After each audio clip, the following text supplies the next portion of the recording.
महाराष्ट्राचा आवाज आपल्या हक्काचा। विठ्ठलवाडी पोलीस ठाण्याच्या हद्दीत अल्पवयीन मुलीला फूस लावून पळवून नेल्याप्रकरणी तरुणाविरुद्ध गुन्हा दाखल झाला आहे। पोलिसांनी संशयिताला ताब्यात घेण्यासाठी विशेष पथके तयार केली असून अधिकचा तपास पोलीस करत आहे।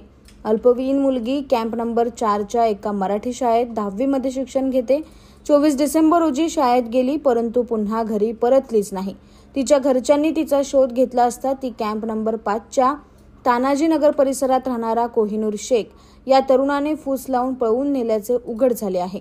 दरम्यान मुलीच्या आईने या प्रकरणी विठ्ठलवाडी पोलीस ठाण्यात तक्रार दाखल केली असून माझी मुलगी अल्पवयीन असून तिचा लव जिहाद केला जाऊ शकतो, तिची विक्री होण्याची शक्यता वर्तवली आहे। पोलिसांनी तात्काळ माझ्या मुलीचा शोध घ्यावा अशी मागणी केली। दरम्यान पोलिसांनी संबंधित व्यक्तीचे मोबाईल नंबर ट्रेसवर टाकले असून चौकशी केली जात असल्याचे सांगितले आहे।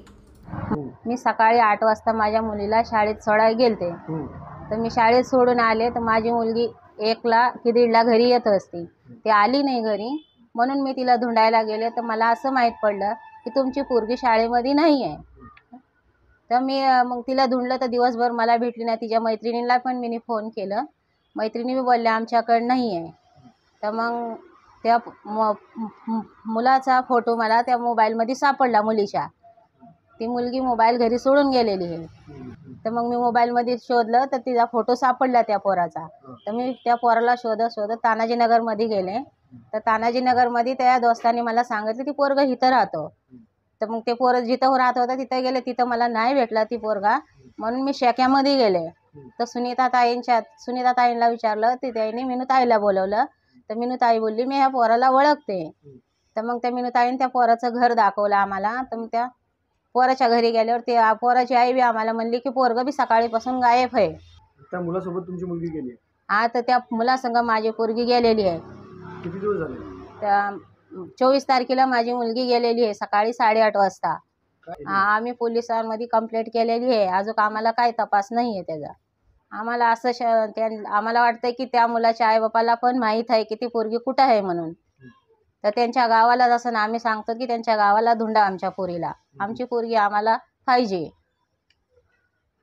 काय घरातून काय नेले पोरीने? माझ्या पोरीने घरातून 2000 रुपये नेल्या, तर पोरीचं 1 तोळ्याचं कानातलं घेऊन गेली। तिच्याकडे मोबाईल वगैरे काय? मोबाईल वगैरे तिच्याकडनं काहीच नाही। ती मोबाईल मधलं सगळं डिलीट बी मारून गेलेली आहे, काय भेटलं नाही आम्हाला मोबाईल मध्ये। संशय काय तुम्हाला? आम्हाला संशय त्या पोरावरच होता, उद्या काय झालं तर त्याचे जिम्मेदार कोण होणार? काय संशय? तर ती पोरगा आम्हाला वाटतं की ती पोराने आमच्या पोरीला बैलून फूस लावून पळवून नेलंय। तर आमच्या पोरीला उद्या काय झालं त्याचे जिम्मेदार कोण होणार?